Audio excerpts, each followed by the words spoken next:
तनाव वाला एक माहौल हमें नज़र आया और जजेस हमें उस पॉइंट पे फंसे हुए नज़र आए जो केस के डिसीजन के बाद मेरा ख्याल है सामने लाना जो है वो एक अजीब पहलू लग रहा था। और बहुत दफ़ा मैं जब अटेंड कर रही थी तो मैंने जस्टिस मोइनुद्दीन साहब के मुंह से भी मैं सुनती हुई मुझे आवाज़ आ रही थी और मुझे हैरत हो रही थी कि जो पार्लियामान में बाकी जमातें बैठी हैं उनको भी सीट्स मिल जानी चाहिए। तो मैं याद कराना चाह रही हूँ अपने तमाम मुअज़्ज़ज़ जजेस को जिनका मैं बड़ा एहतराम है कि ये एक आइनी बेंच है और आइन के तकाज़ों को पूरा करना इस बेंच का मेन काम है। वो कि इस बेंच को बनाने के लिए या एक गैर आइनी तरीके के अमल को किया गया, जुल्म जबर तशद्दुद करके ये गैर आइनी बेंच आइनी तरमीम की गई गैर आइनी तरीके से और अब जो ये उसके नतीजे में आइनी बेंच बना है इसने आइन को अपहोल्ड करना और आइन की स्पिरिट प्रोपोर्शन ऑफ रिप्रेजेंटेशन बताती है। वो ये बताती है कि अगर एक जमात को लोगों का वोट मिला है और उसके तनासुब से उसकी रिप्रेजेंटेशन हुई है तो उसी तनासुब से उनको रिज़र्व सीट्स मिलेंगी। तो ये याद करा दूँ कि इस इवन ये केस जब लगा था, अब तो रिव्यू आया हुआ है, फैसला आ चुका है, जब ये केस लगा था उस वक्त भी इलेक्शन कमीशन ऑफ पाकिस्तान ने मुस्लिम लीग नून, पीपल्स पार्टी और दीगर जमातों को उनके तनासुब से जो उनको वोट मिला था या नहीं मिला था या फॉर्म 47 के ज़रिए जितनी उन्हें सीटें दी गई थी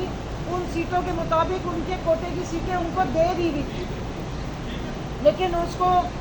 उनकी मोहब्बत ज़रा बहुत ज़्यादा जोश मार गई। फिर उन्होंने ये किया कि जो 80 MNAs पाकिस्तान तहरीके इंसाफ के जिन्हें ज़बरदस्ती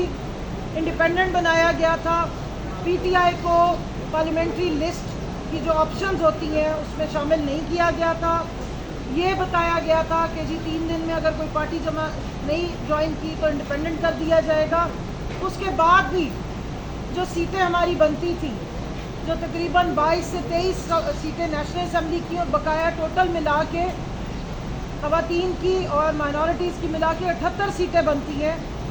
वो भी बड़ी मोहब्बत के साथ रेवड़ियों की तरह खैरात समझ के माले मुफ्त और या माले गनीमत समझ के इन्हीं पार्टीज़ में बग़ैर किसी आइन के बग़ैर किसी कानून के बांट दी गई। अब यहाँ पर आइन ये कहता है कि जब एक रिज़र्व सीट का कैंडिडेट असेंबली में आके ओथ उठा लेता है तो उसको आप रिज़र्व सीट पे कंसिडर नहीं करते, आप उसे इलेक्टेड से कंसिडर करते हैं। उसके बराबर के हकूक़ होते हैं, उसकी बराबर की पार्टिसिपेशन होती है, उसका वोट बराबर काउंट होता है, वो हर लिहाज से बराबर होता है। तो अब आप बताइए कि एक पार्टी को एक रिज़र्व सीट पंजाब का मैं अगर आपको एक मिसाल दे दूँ 4.21 सीटों पर एक रिज़र्व सीट खातून की मिलती है। ऐसी पार्टीज़ को भी 3-3, 4-4, 6 सीटें दे दी गई जिन्होंने जनरल इलेक्शन में सिर्फ 2 सीटें जीती थी, यानी एक्चुअली में तो वो एक भी सीट नहीं ले सकते थे ख़वातीन की, लेकिन क्योंकि माले गनीमत था और क्योंकि इलेक्शन कमीशन इंचार्ज था, क्योंकि इलेक्शन कमीशन ने पाकिस्तान तहरीक इंसाफ के हर कैंडिडेट को ज़बरदस्ती इंडिपेंडेंट बनाया था, क्योंकि उसको पता था कि हाँ उसने पाकिस्तान तहरीक इंसाफ को सीटें नहीं देनी है अपनी मन मंशा पे, ना इलेक्शन एक्ट में कहीं दर्ज है, ना आइन में कुछ ढूंढने से मिला है। तो इसलिए बड़े दिल के साथ खुले हाथ से आओ तुम्हें भी दे देते हैं, चलो आओ तुम्हें भी दे देते हैं, तुम भी खुश हो जाओ, तुम भी खुश हो जाओ, और उसके ऊपर आज तक इलेक्शन कमीशन की कोई तंबीह नहीं की गई। तो मैं मोहतरम जजेस से पूछना चाहती हूँ कि क्या आपको ये लकूना आइन में नज़र नहीं आ रहा? और ये कहने को तो आइनी बेंच है, क्या आपको spirit of constitution proportion representation का इतना बड़ा फैक्टर जो जमहूर की आवाज़ है, जो वोट की सेंटिटी है, जो वोट को इज्जत दो का नारा लगाने वाले थे, उसी नारे को कंसिडर कर लें अगर, तो वोट किसी और पार्टी को मिल रहा है, वोट किसी और को मिल रहा है और रिप्रेजेंटेशन किसी और को दी जा रही है, तो प्रोपोर्शन कहाँ जाएगी, तनासुब कहाँ जाएगा? अवाम ने जिनको वोट नहीं दिया पहले ही उनके साथ बड़ी मोहब्बत कर ली गई है, अब डाका नंबर 2 करके रिज़र्व सीटें भी उनको दान की जाएं। ये रिज़र्व सीटें मुफ्त की सीटें नहीं होती, ये जहन में रखिए। इनका बड़ा बहुत ही एक्स्ट्रा ऑर्डिनरी रोल होता है असेंबली में, ये पूरा तनासुब बदल सकती है किसी भी पार्टी का। अगर एक पार्टी ने उस तनासुब से सीटें ही नहीं जीती, आप उनको ये दान में दे देंगे तो उनकी तो रिप्रेजेंटेशन ही बदल जाएगी। तो फिर मैं ये मुअद्दबाना गुजारिश करूँगी, अभी तो हमें पूरी उम्मीद है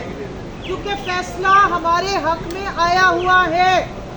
78 सीटें इसी सुप्रीम कोर्ट ने 11 मेंबर्स ने पाकिस्तान तहरीक इंसाफ को दी हुई हैं। अभी ये रिव्यू फाइल है, अपील फाइल नहीं हुई थी, लेकिन क्योंकि पाकिस्तान में अचानक ज़लज़ले आ जाते हैं और 8 फरवरी को लोग फॉर्म 45 वालों के लिए पाकिस्तान तहरीक इंसाफ के उम्मीदवारों को, जिन्हें रोलर कोस्टर, टिंडे, गुस्सा, चिमटा ज़बरदस्ती पकड़ाया गया था, उनको भी ढूंढ के वोट डाल देते हैं। तो 9 फरवरी को अचानक उल्टा होता है और फॉर्म 47 में से कुछ और निकल आता है। अल्लाह ना करे, अल्लाह